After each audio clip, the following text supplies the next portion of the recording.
chaman a ermita esta, mentón? Virxen do Porto. Virxen do Porto. Ah, Virxen do Porto. Isto pertenece Concello de Valdoviño. Concello de Valdoviño. Moi ben. Os meus colaboradores.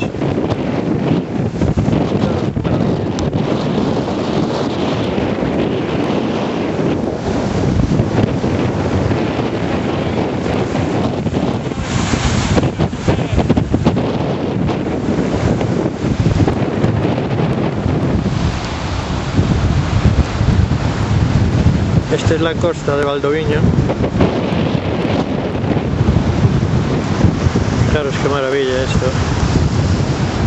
Es una pasada.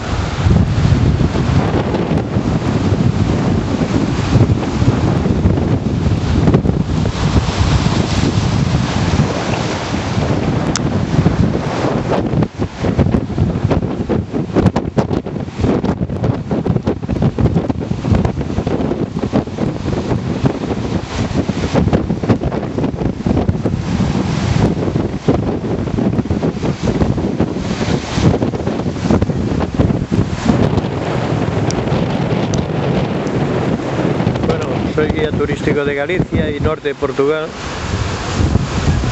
y si queréis venir a ver esto, ya sabéis, tenéis mis señas en mi página y os traeré a ver esto y muchas cosas más de Galicia, que esta es una pasada, esta es una de las maravillas de Galicia. Chao amigos.